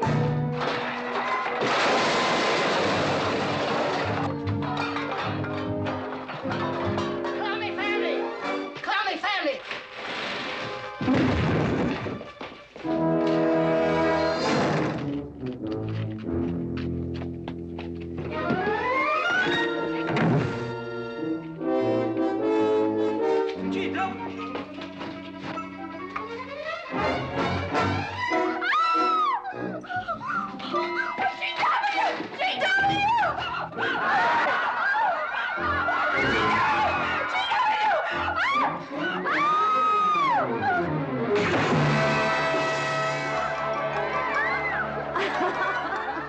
Oh, Mrs. McClintock, you're all wet.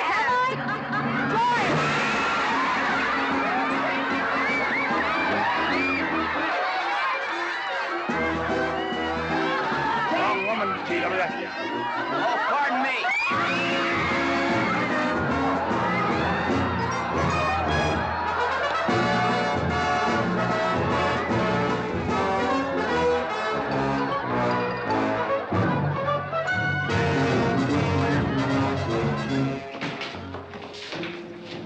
Mrs. McClintock, you setting a new style?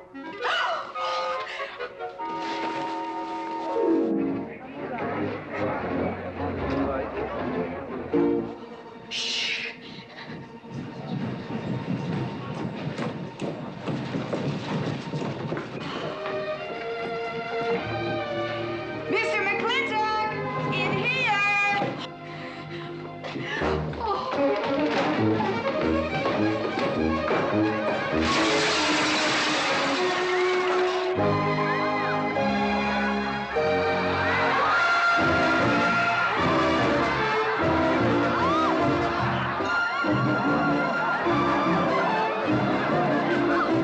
If I ever get through this humiliation, you'll rue the day you ever met me. Oh, belly aching, fight all you want. It won't do you any good. You've been digging those burrs into me for 2 years. Now you're gonna get your comeuppance. Thanks. My father would be proud of you! Now make him prouder.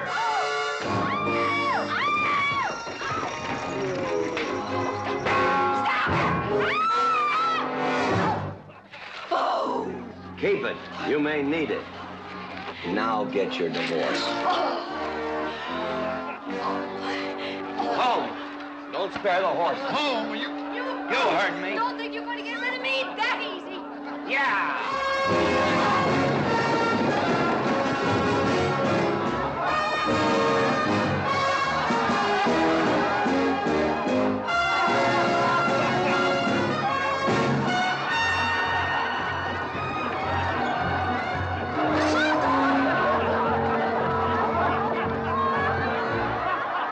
No more living in the capital? No. No more Newport in season? Nope. No more dancing at the governor's ball? No, G.W. Happy days! 310 times without a miss. That's a record.